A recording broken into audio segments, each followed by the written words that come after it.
We recently came across another model of change that we thought would be of interest to enablers of change. It's the ADKAR model. So, in this episode, we're going to unpack what this model is all about and how we can use it as enablers of change. The ADKAR model of change consists of 5 elements: awareness, desire, knowledge, ability, and reinforcement, hence the acronym ADKAR. This model of change is designed to show us how to move from awareness to intention and from intention to implementation.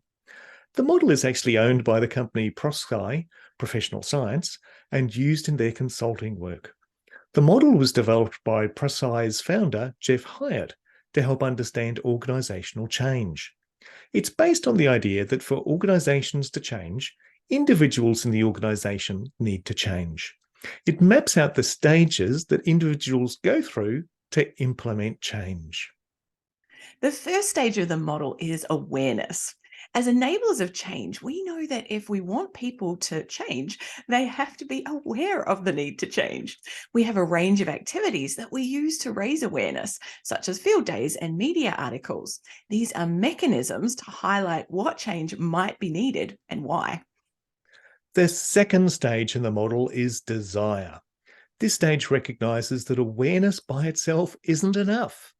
We need to be motivated to change. This might involve having peers explain the benefits to a change, but we recognize that this can be pretty difficult for some changes.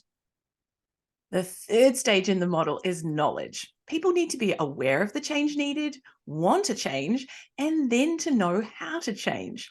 Often, this stage involves training and education to help build that knowledge and understand what's required to change. Enablers of change are well practiced at this.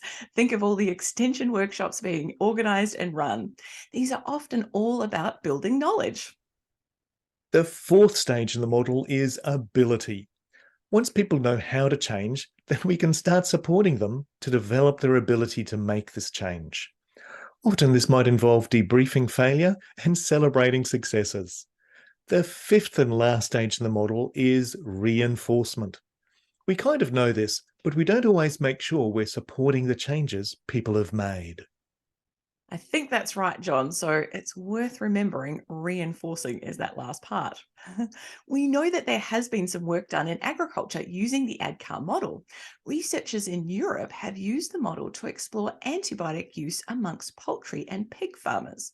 They concluded it was a useful way of helping vets understand the barriers to lowering antibiotic use, as they were able to specify the types of barriers based on the stages of the model. I see what you did there, Denise. You reinforced the fact that we need to do reinforcement. Well, folks, this has been a short episode exploring the ADKAR model and a useful addition to the models of change we've been working through. And you've heard our thoughts. Now we'd like to hear yours. Add a comment below the blog post and tell us, have you heard of the ADKAR model? Have you used it? We'd like to hear your experiences, including any tips and further ideas about it. We don't want this just to be a one-way conversation. Join in by sharing your thoughts and ideas with us.